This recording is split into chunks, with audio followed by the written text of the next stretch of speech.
Good morning students. कामना करता हूँ अच्छी रही होगी सबकी दिवाली। चलिए अब वापस से स्टार्ट करते हैं स्टडी का। जो भी बच गया है वो सबसे इम्पोर्टेंट तो वही बच के रहना। सर्दी बहुत ज़्यादा है, ये जो मौसम चेंज हो रहा है, मैं तो खुद कोल्ड हो रखा है मेरे को। चलिए खैर, आज हम बात करेंगे अपने वेजिटेबल पेस्ट के बारे में। ठीक है, पिछली जो क्लासेज थी उनमें हमने जो फ्रूट क्रॉप्स थे उनके पेस्ट पढ़े। इसके अलावा जो कल्चरल क्रॉप जितनी भी है, एग्रोनॉमी की जो रिलेटेड क्रॉप्स हैं उनके बारे में पढ़ा है ना। तो इसके बाद अभी कुछ आपके फील्ड क्रॉप के बच रहे हैं पेस्ट, और कुछ आपके जो है इम्पोर्टेंट वेजिटेबल के जो पेस्ट हैं वो बाकी हैं। तो एक एक करके उनके बारे में पढ़ेंगे।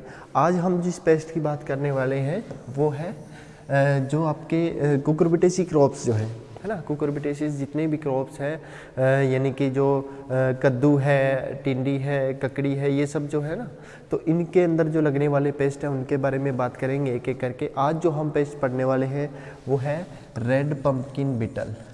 ठीक है, red pumpkin beetle, red pumpkin beetle. अब पंपकिन का मतलब क्या है सबको पता होगा आई थिंक। पंपकिन का हिंदी में अगर बात करें तो इसको बोलते हैं कद्दू, है ना। लेकिन यहाँ पे मतलब जो है सिर्फ कद्दू से नहीं है, इससे रिलेटेड जितनी भी इस फैमिली के जितनी भी क्रॉप्स हैं उनकी जो है उनके अंदर जो लगने वाले पेस्ट हैं उनकी जो है उनके पेस्ट के बारे में बात करेंगे। तो फर्स्ट जो है red pumpkin beetle, first of all तो क्या है, ये सारे जो क्रॉप है उनके अंदर लगता है। ठीक है, फिर अब बात यहाँ कर रहे हैं बीटल्स की, है ना। क्या लिखा हुआ बीटल, बीटल कौन सी फैमिली में आते हैं, कौन से ऑर्डर में आते हैं, मैंने आपको ऑलरेडी बता रखा है। बीटल्स जो आते हैं कोलियोप्टेरा ऑर्डर के अंदर आते हैं। ठीक है, फैमिली अलग अलग हो सकती है लेकिन जो है ये कौन से ऑर्डर के अंदर आते हैं, तो ये कोलियोप्टेरा ऑर्डर के अंदर आते हैं। अब बात करेंगे इसके साइंटिफिक नेम की। सबसे पहले साइंटिफिक नेम की बात करेंगे तो इसका जो साइंटिफिक नेम होता है वो होता है रेफिडोपाल्पा फोविकोलिस। रेफिडोपाल्पा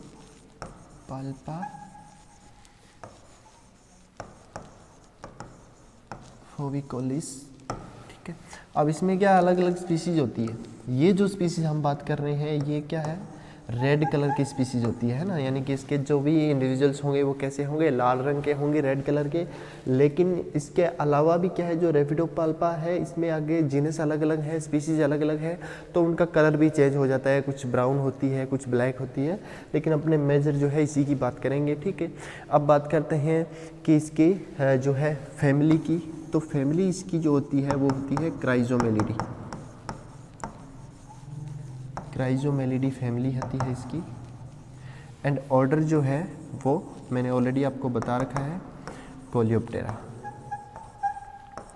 अब यहाँ पे कोलियोप्टेरा का नाम आता है आपके दिमाग में फटाक से दो चार चीज़ें आनी चाहिए। जो कॉमन चीज़ें हैं वो क्या क्या है कि कोलियोप्टेरा ऑर्डर है, इसका मतलब क्या है, कंप्लीट मेटामॉर्फोसिस होगा। फर्स्ट ऑफ ऑल तो कंप्लीट मेटामॉर्फोसिस होगा। उसके बाद अगर बात करें तो क्या है, लाइफ साइकिल में 4 स्टेजेस होगी। ठीक है, डैमेजिंग स्टेज जो होगी वो कौन सी होगी, ग्रब एंड एडल्ट दोनों। और एक ये भी है ना कि इसका जो लार्वा जो होता है उसको क्या बोलते हैं, ग्रब बोलते हैं। ठीक है, ये सारी चीज़ें। इसके अलावा अगर बात करें इसके जो ग्रब और एडल्ट होते हैं दोनों के अंदर ही क्या होता है, बाइटिंग एंड चेविंग टाइप के माउथ पार्ट्स होते हैं। बाइटिंग एंड जो है chewing, biting and chewing type के माउथ पार्ट्स होते हैं। तो ये सारी क्या है, कॉमन चीज़ें हैं जो हमें अगर बात करें कोलियोप्टेरा ऑर्डर के अंदर जो जो होती है, और मैंने आपको ऑलरेडी बहुत बार बता रखा है। ठीक है, ये तो होगी कॉमन इसकी। अब बात टेक्सोनोमी, अब इसके बारे में बात करेंगे हम कि इसकी जो है नेचर ऑफ डैमेज क्या है या होस्ट रेंज क्या है। होस्ट की अगर बात करें तो मैंने आपको ऑलरेडी बताया है कि जितने भी कुकुरबिटेशियस क्रॉप है ना, जितनी भी कुकुरबिटेशियस क्रॉप्स हैं उन सब के अंदर इसका अटैक होता है। और इसका नेचर ऑफ डैमेज क्या होता है इसके बारे में हम पढ़ेंगे, नेचर ऑफ डैमेज। तो नेचर ऑफ डैमेज में सबसे पहले फर्स्ट थिंग जो हमें पता होनी चाहिए वो क्या, कि इस पेस्ट की कौन सी स्टेज नुकसान पहुंचाती है। ठीक है, तो ये मैंने आपको ऑलरेडी बता रखा है कि इसकी ग्रब एंड एडल्ट दोनों जो अवस्थाएं हैं वो दोनों ही क्या करती है, नुकसान पहुंचाती है। अब बात करेंगे जो इसका ग्रब जो स्टेज होती है, सबसे पहले बात करेंगे इसके एग लेइंग की, है ना। तो इसके एग्स जो दिए जाते हैं, जो रूट जोन होता है क्रॉप का, है ना, जहाँ पे क्या जो जड़ वाला क्षेत्र जो होता है प्लांट का, उसके आसपास क्या होती है, जो नम मिट्टी होती है ना, गीली जो मिट्टी होती है, मॉइस्चराइज जिस मिट्टी में मॉइस्चर रहता है, उस मिट्टी के अंदर जो नम मिट्टी में क्या होता है, कभी कभी छोटे छोटे ढेले बन जाते हैं, है ना, एक साथ मिट्टी मतलब चिपकी हुई रहती है आपस में, तो उनके अंदर क्या होती है, इसकी एग लेइंग होती है, ठीक है, नम मिट्टी के अंदर। और इसके लिए बहुत इम्पोर्टेंट है, यानी कि अगर नम मिट्टी नहीं है तो इसकी जो फीमेल है वो एग लेइंग नहीं करती है। तो इसका मतलब ये क्या बहुत इम्पोर्टेंट है। और अगर बात करें हम, तो इसमें क्या है, ये मैनेजमेंट में भी काम आता है। वो कैसे काम आता है कि हम क्या करते हैं कि फील्ड के अंदर आवश्यकता से अधिक जो नमी है उसको निकाल देते हैं या उसको नहीं रहने देते हैं, ताकि इसकी एग लेइंग जो है वो हर बार होती ना रहे, ठीक है। तो ये हो गया एग लेइंग की बात। अब एग लेइंग के बाद क्या है, इससे 5 से लगभग 15 दिन बाद, है ना, एग लेइंग के 5 से 15 दिन बाद क्या होता है, जो इसके ग्रब्स जो होते हैं वो बाहर निकलते हैं, ठीक है, ग्रब्स बाहर निकलते हैं। अब ये ग्रब्स क्या करते हैं, ये जो लीव्स होती है, ठीक है, लीव्स हो गई, या फिर बात करें स्टेम हो गया, या फिर अगर प्लांट क्या है शॉर्ट हाइट है, ठीक है, शॉर्ट हाइट है, या बात करें बहुत जल्दी अर्ली अगर बात करें इसका डैमेज हो जाए अर्ली स्टेज पे क्रॉप के, तो इवन रूट्स भी, यानी कि जड़ों को भी ये क्या करते हैं, क्योंकि मैंने आपको बताया क्या होता है इसके अंदर बाइटिंग एंड चेविंग टाइप के माउथ पार्ट्स होते हैं, है ना।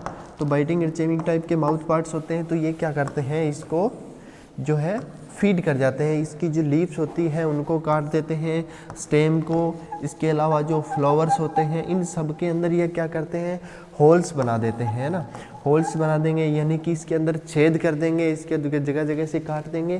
प्लस अगर शॉर्ट हाइट है, या फिर बात करें अर्ली जो स्टेज है ना, अर्ली स्टेज में अगर डैमेज हो रहा है तो उस समय क्या होगा, फिर जो रूट्स है उनको भी ये काट देते हैं, रूट्स को भी काट देंगे, जिससे क्या होगा, प्लांट गिर जाता है। अगर नहीं काटे, रूट्स पे डैमेज नहीं भी करे, तो भी लीव स्टेम फ्लावर है, इनको काट के इनके अंदर छेद कर देते हैं। इससे क्या होता है, फ्लावर वगैरह जो होते हैं वो झड़ जाते हैं, जिससे क्या होता है वो फ्रूट में कन्वर्ट नहीं हो पाते और इकोनॉमिक लॉस होता है, यानी कि उपज में भारी कमी आती है। तो सबसे पहले तो ये हो गया। अब ये सेम थिंग ग्रब की होती है। फिर जो इसका जो प्यूपल स्टेज आती है वो ओब्वियसली सीधी सी बात है कोई डैमेज नहीं करती है। तो प्यूपा से बाद में जो एडल्ट निकल के आते हैं वो भी सेम तरीके से ही डैमेज करते हैं, सेम रहता है। ये भी लीव स्टेम फ्लावर्स वगैरह को काटते हैं, ठीक है। तो चलिए बात ये तो हो गया इसका नेचर ऑफ डैमेज, है ना, कि ये डैमेज कैसे करते हैं, ठीक है। इसके अलावा अगर हम बात करें जब फ्रूटिंग होती है, ठीक है, ये सब हो गया। इसके बाद अगर हम बात करें कि जब फ्रूटिंग होती है, ठीक है, फ्रूटिंग जब होती है उस समय क्या होता है, मान लीजिए ये प्लांट है, ठीक है, ये प्लांट है ना। तो कई बार क्या होता है यहाँ पे जो फ्रूट लगता है ना, वैसे मैंने ये प्लांट बनाया लेकिन आपने देखा होगा कुकुरबिटेसिस मेनली जो क्रॉप्स होती है उनकी क्या होती है, ऐसे मतलब लताएं होती है, प्लांट नहीं होकर क्या है बेल टाइप होते हैं वो, मतलब पूरा ज़मीन के स्प्रेडिंग टाइप होता है, ज़मीन के पास फैलने वाले होते हैं। तो यहाँ मान लीजिए कोई फ्रूट है जो यहाँ से ज़मीन से टच हो रहा है, तो उस कंडीशन में क्या होगा कि इसके जो ग्रब वगैरह होते हैं वो यहाँ से इंटर हो जाते हैं फ्रूट के अंदर, और फ्रूट के अंदर इंटर होने के बाद ये क्या करते हैं, यहाँ से मान लीजिए इंटर हो गए, तो इंटर होने के बाद इसको अंदर ही अंदर से फीड करते रहते हैं, और ये जो अंदर से फ्रूट है वो पूरी तरह ये क्या कर देते हैं, उसको खा जाते हैं।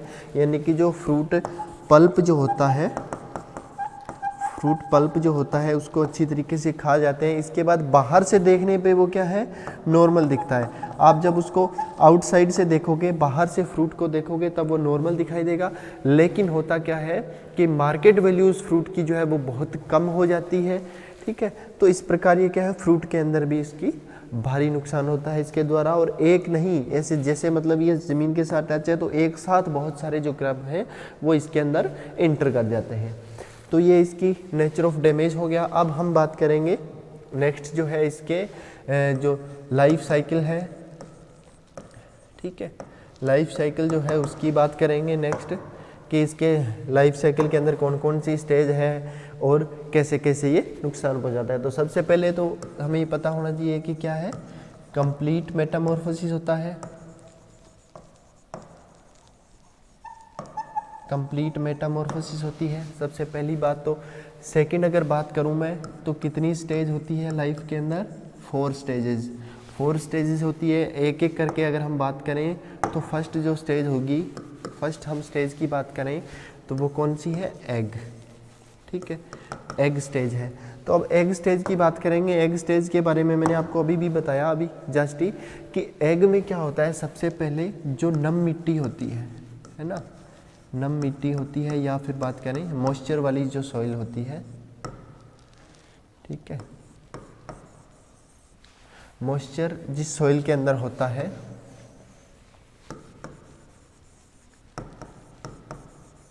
उस मिट्टी के अंदर क्या होती है, इसकी जो फीमेल होती है वो एग लेइंग करती है, ठीक है, एग लेइंग होगी। अब एग लेइंग जो होती है वो क्या है कि सिंगली भी हो सकती है, ठीक है, और ग्रुप में भी हो सकती है, यानी कि सिंगल भी होती है और कुछ यानी कि बहुत जो है रेयरली क्या है ग्रुप्स के अंदर भी होती है एग लेइंग। तो एग लेइंग करने के बाद, ठीक है, अब इससे पहले, एग से पहले की अगर मैं आपको बात बताऊं कि इसकी जो एडल्ट स्टेज होती है, एडल्ट स्टेज वो क्या करती है, वो जो है हाइबरनेशन में रहती है, यानी कि सुषुप्तावस्था में रहती है शीतकालीन कुछ समय के लिए। मेनली जो नवंबर से फरवरी तक का जो टाइम होता है जहाँ ज़्यादा सर्दी होती है उस समय क्या करते हैं ये, वो जो है सुषुप्तावस्था में रहते हैं। फिर उसके बाद जैसे ही फरवरी के बाद मार्च का महीना आता है, जैसे ही टेम्परेचर थोड़ा सा इंक्रीज होता है उसकी वो जो है सुषुप्तावस्था से बाहर आता है और उसके बाद एग लेइंग स्टार्ट करता है। एग लेइंग का प्रोसीजर यही रहता है। तो इसके द्वारा क्या है, लगभग आप मान के चलो 60 to 300 एग्स जो है वो पर फीमेल दिए जाते हैं, ठीक है। तो इतने जो एग्स हैं वो दिए जाते हैं। एग का जो हैचिंग टाइम जो होता है वो क्या होता है, 5 to 15 डेज, यानी कि एग लेइंग करने के बाद 5 से 15 दिन बाद जो होते हैं एग्स जो है वो उनकी हैचिंग होती है। हैचिंग के बाद क्या होता है, उससे जो ग्रब बाहर निकल के आते हैं, ठीक है। एग्स की अगर बात करूं मैं तो एग स्टार्टिंग में क्या होते हैं, येलो कलर के होते हैं, ठीक है, येलो कलर, पीले रंग के होते हैं। बाद में जैसे ही वो हैचिंग के करीब होते हैं, यानी कि एग्स की जब हैचिंग होने वाली होती है तब क्या होता है, उनका कलर कैसा हो जाता है, नारंगी, यानी कि ये क्या है, थोड़ा सा कलर में चेंज हो जाता है और ये येलो से क्या हो जाते हैं, नारंगी रंग के हो जाते हैं, ठीक है। तो इसके बाद 5 से 15 दिन बाद क्या होगा, हैचिंग होके, और हैचिंग के बाद क्या निकलेंगे इनसे, ग्रब, ठीक है। ग्रब जो है वो बाहर निकलते हैं, ठीक है। अब हम बात करेंगे ग्रब की सेकंड जो स्टेज है,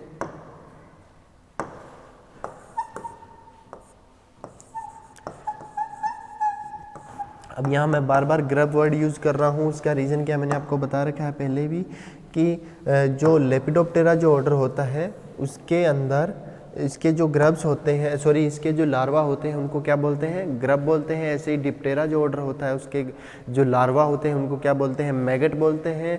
लेपिडोप्टेरा जो होता है उसको क्या बोलते हैं, कैटरपिलर्स बोलते हैं। तो ये ध्यान रखना। तो ग्रब जो है, अब इसकी ग्रब की क्या खास बात होती है ये मैंने आपको बता दिया। 5 से 15 दिन के बाद क्या होते हैं, ग्रब निकलते हैं। इनका कलर जो होता है वो लाइट येलो होता है। कैसा होता है, light yellow, light yellow colour का होता है। लेकिन इसका जो हेड होता है यानी कि सिर जो होता है वो डार्क कलर का होता है, ठीक है। डार्क ब्राउन हो सकता है या ब्लैक, ठीक है। डार्क ब्राउन या ब्लैक कलर का हेड होता है और कलर जो होता है वो कैसा होता है, लाइट येलो कलर का होता है, ठीक है। और इसका जो एब्डोमेन होता है ना, एब्डोमेन जो होता है वो क्या है, जो उसका लास्ट एब्डोमिनल सेगमेंट जो होता है, लास्ट सेगमेंट जो होता है वो क्या है, थोड़ा सा लार्ज होता है, यानी कि थोड़ा सा बड़ा होता है। और इसके अंदर क्या है, सिर्फ थोरेसिक लेग्स होती है, 3 जोड़ी थोरेसिक लेग्स होती है, 3 पेयर। अब यहाँ पे थोरेसिक का मतलब क्या है, मेनली तो थोरेसिक ही होती है लेग्स।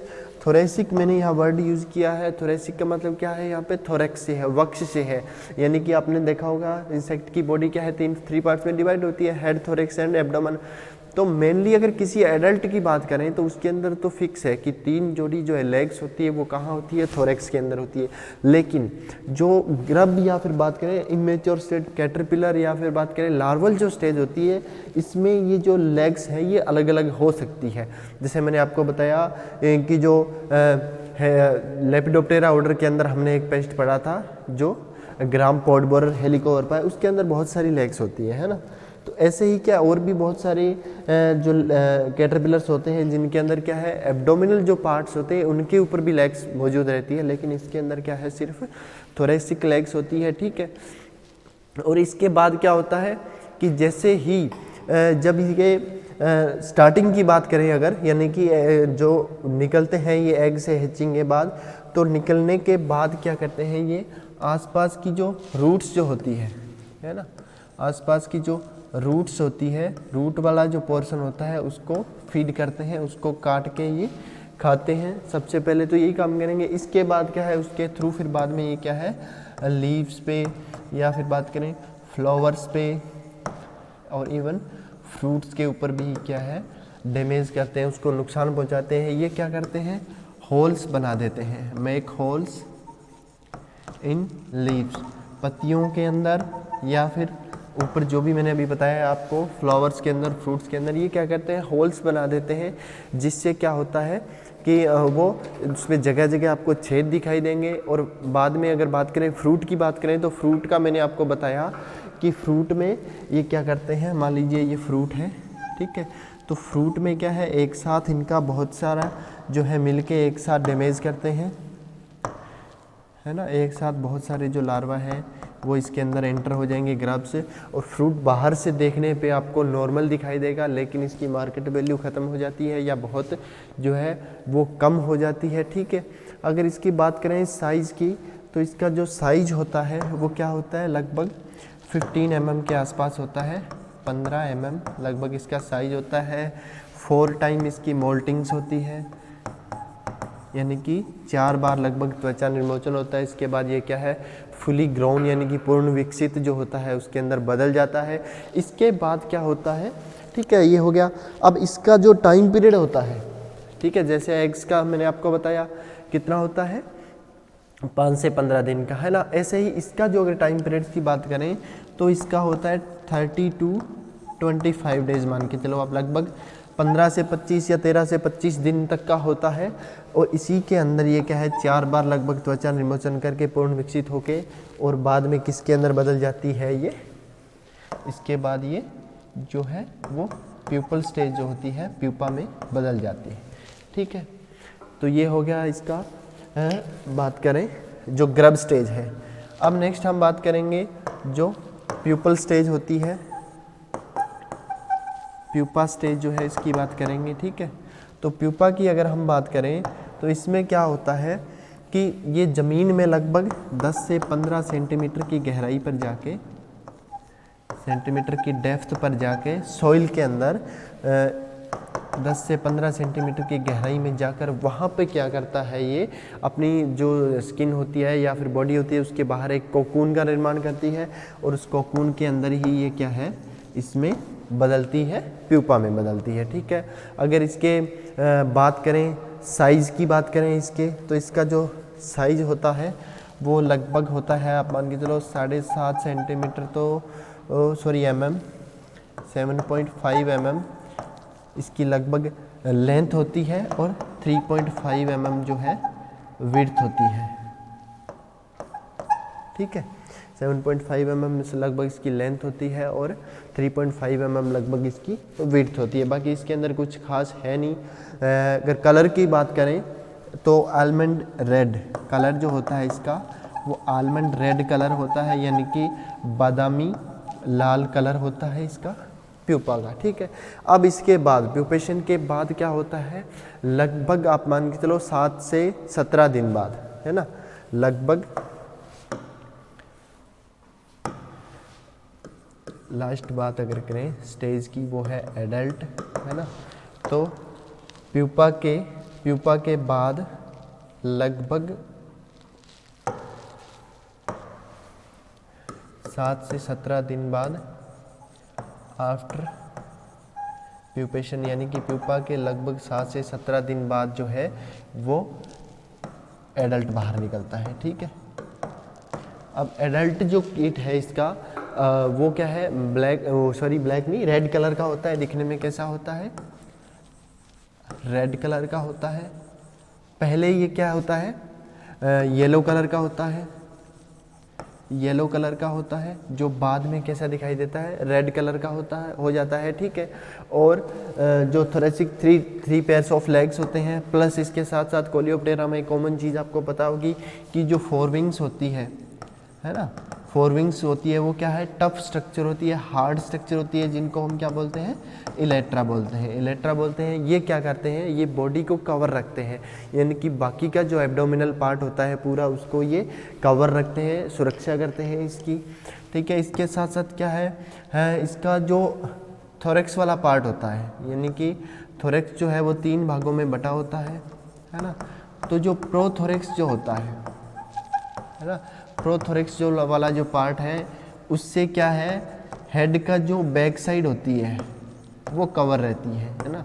हेड की पीछे की जो साइड है, अब होगा क्या, मेरी बात सुनो, यहाँ पे हेड होगा, यहाँ थोरेक्स होगा, यहाँ पे वो होगा जो आगे एब्डोमेन होगा। अब तो ये जो हेड वाला पार्ट है वो प्लस ये जो थोरेक्स वाला पार्ट है ना, यानी कि ये जो पार्ट होगा ये थोड़ा सा इसको हेड वाले पार्ट को कवर करके हुए रहता है, ऐसा दिखाई देता है। ठीक है, तो ये हो गया। इसके अलावा इसमें कुछ खास है नहीं। और इससे क्या होगा, लगभग फिर इससे जो एडल्ट बन गया, एडल्ट के बनने के बाद प्यूपा से लगभग 7 दिन बाद, मेटिंग होने के लगभग 7 दिन बाद, आफ्टर 7 डेज ये किस में बदल जाता, वापस से क्या होती है, एग लेइंग स्टार्ट हो जाती है। और ऐसे ही जो है इसका लाइफ साइकिल है जो वो चलता रहता है। अगर साइज़ की बात करें इसकी, तो इसका साइज जो होता है वो 7 mm आप लगभग विड्थ मान के लेंथ मान के चलो, और 3 mm जो होता है वो इसका बॉडी साइज होता है ना, यानी कि विड्थ होती है, लंबाई 7 mm और चौड़ाई जो होती है वो लगभग 3 mm के आसपास होती है, 3 to 4 mm। ठीक है, और इसके अलावा इसमें कुछ खास चीज़ है नहीं, बस डैमेजिंग तो सेम ही है। जैसे जो एडल्ट नुकसान पहुंचा रहा है, वैसे ही कौन सी स्टेज नुकसान पहुंचाती है, इसकी ग्रब स्टेज भी वैसे ही नुकसान पहुंचाती है। और माउथ पार्ट मैंने आपको पहले ही बता दिया, दोनों में कैसे होते हैं, बाइटिंग एंड चेविंग टाइप के, बाइटिंग एंड चेविंग टाइप के माउथ पार्ट्स होंगे दोनों के अंदर ही, जो है ग्रब है उसके अंदर भी, और एडल्ट जो है उसके अंदर भी। ठीक है, तो ये हो गया आपका जो पेस्ट है। अब इसमें हम बात करेंगे इसके लाइफ साइकिल की, तो अलग से बना के बताने की मेरे हिसाब से आवश्यकता नहीं, क्योंकि मैंने आपको अलग अलग बता ही दिया कि कौन कौन से जो है कितने टाइम का क्या होता है। अब एक चीज़ इसके अंदर जो रह गई है वो है कि टोटल इसका लाइफ साइकिल, चलो मैं बना के ही बता देता हूँ आपको कि लाइफ साइकिल की बात करें तो हमें पता है एग, उसके बाद ग्रब, फिर ये प्यूपा स्टेज होगी, और ये एडल्ट है ना। तो ये 4 स्टेज होगी, है ना, ये 4 स्टेज होगी। तो वैसे तो मैंने आपको इसके टाइम पीरियड के बारे में भी बता दिया अलग अलग, लेकिन कोई बात नहीं, मैं दोबारा बता देता हूँ कि एग जो स्टेज होती है, एग स्टेज से लगभग 5 से 15 दिन बाद, 5 से 15 दिन बाद क्या होता है, ग्रब बाहर निकल के आता है। और ग्रब निकलने के बाद लगभग इससे 13 से 25 दिन बाद क्या होता है, प्यूपा बाहर निकल के आता है। और प्यूपा से 7 से 17 दिन बाद क्या होता है, जो एडल्ट बाहर निकल के आता है। और एडल्ट में फिर मेटिंग जब होती है उसके लगभग 7 दिन बाद जो है वापस से एग लेइंग स्टार्ट हो जाती है, और ऐसे ही जो है ये चलता रहता है। प्लस क्या होता है, कंप्लीट मेटामॉर्फोसिस होता है। मेटामॉर्फोसिस कैसा होता है, कंप्लीट होता है, तभी तो 4 स्टेज होती है। अगर बात करें टोटल लाइफ साइकिल की बात करें इसके, कि टोटल जो इसका लाइफ साइकिल है वो कितने दिनों में पूरा होता है, तो वो लगभग 1 से 2 महीने में, या फिर 30 to 61 डेज मान के चलो आप, इतने दिनों के अंदर जो है वो पूरा हो जाता है। जनरेशन की बात करें तो इसमें लगभग 5 to 6 जनरेशन जो है इन अ ईयर पाई जाती है। 5 to 6 जनरेशन इन ईयर, 1 साल के अंदर 5 से 6 जनरेशन जो है वो पाई जाती है। ठीक है, तो ये इसका लाइफ साइकिल हो गया।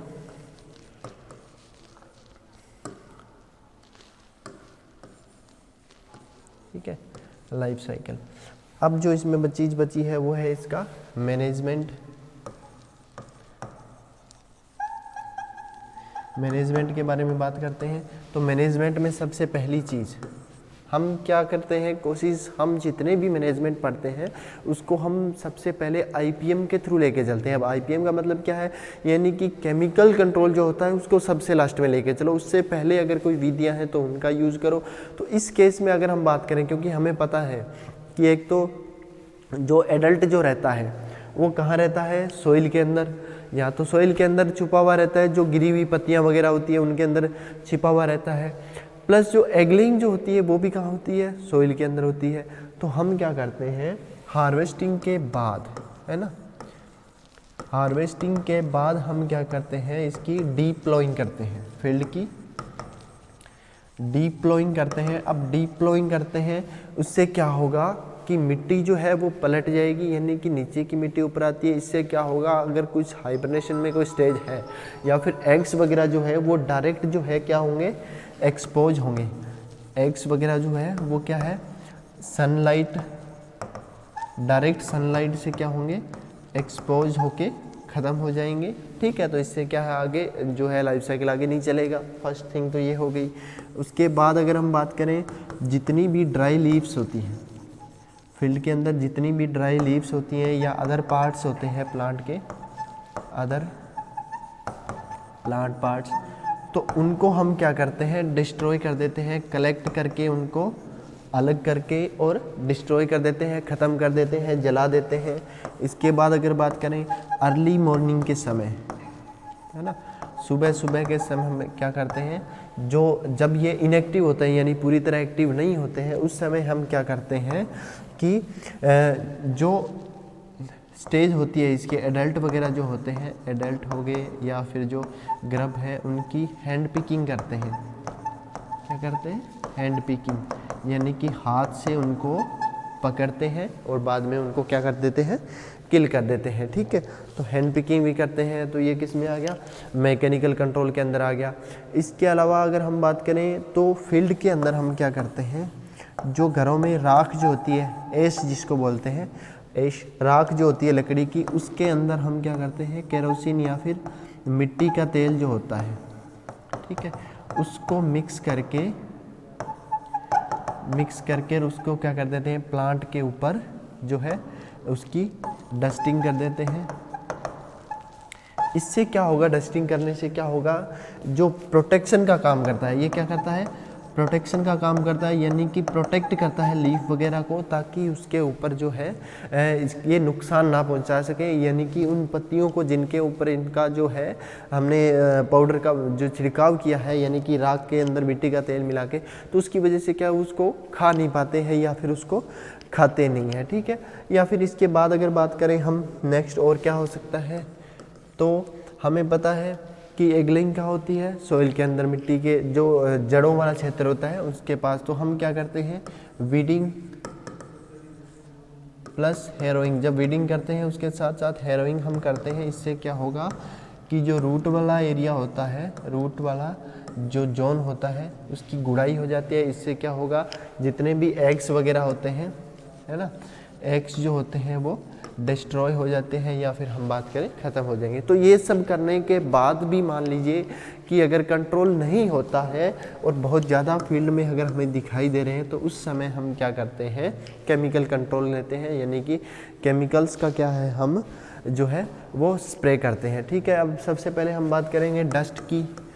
कुछ डस्ट है, अब नीचे मैं आपको नाम दे रहा हूँ, उनको क्या है 25 किलोग्राम प्रति हेक्टेयर के हिसाब से हम क्या कर देते हैं, फील्ड के अंदर छिड़काव कर देते हैं, है ना, उनको बुरकाव करते हैं फील्ड के अंदर, ताकि क्या होता है कि हम उसको कंट्रोल कर सकें।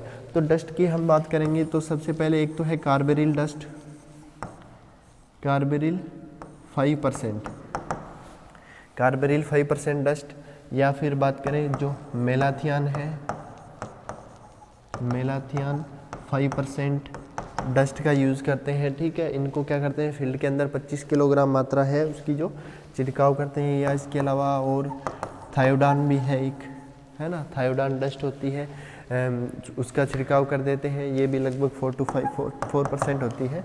इसके बाद नेक्स्ट हम बात करेंगे तो वो है स्प्रे की, है ना, वो डस्टिंग होगी।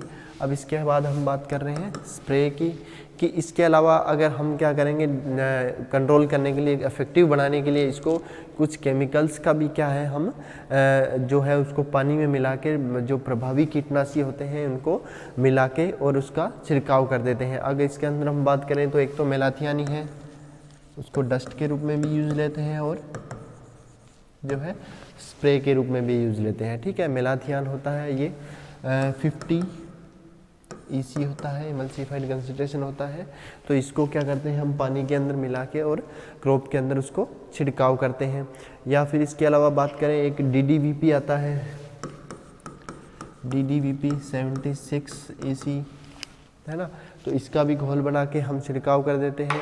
या फिर एक आता है फार्मेथियोन, ठीक है, तो फार्मेथियोन का भी क्या करते हैं हम, इसकी 25 EC जो होती है कंसंट्रेशन होती है, इसको हम क्या करते हैं पानी के अंदर मिला के और उसको छिड़काव कर देते हैं। तो इससे क्या होता है, इसको हम कंट्रोल कर सकते हैं। तो यही है भी आपका हो गया रेड पम्पकिन बीटल के बारे में। वेजिटेबल में बहुत ज़्यादा इसका पूछा जाता है। एक जो आपका डायमंड बैकमोथ है उसके बारे में पूछा जाता है, तो इसको भी अच्छे से पढ़ लेना। बाकी इसके अलावा जो भी नेक्स्ट पेस्ट होगा उसकी बात हम करेंगे अगली क्लास में। इसके साथ साथ अगर हम बात करें कुछ प्रीडेटर्स का भी मैं बता देता हूँ, जो नेचुरल प्रीडेटर्स होते हैं जो इनको फीड करते हैं।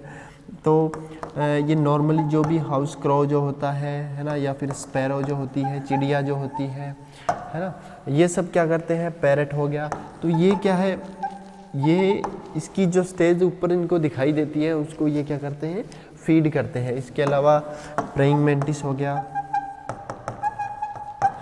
तो ये सब क्या है इसमें एज ए प्रीडेटर यूज़ होते हैं, पर भक्षी के रूप में जो इनको क्या करते हैं, इनको फीड करते हैं। तो ये आपका कंप्लीट हो गया भाई आज का। अब इसके बाद जो भी पेस्ट है उसके बारे में हम नेक्स्ट क्लास में बात करेंगे। Okay, thank you.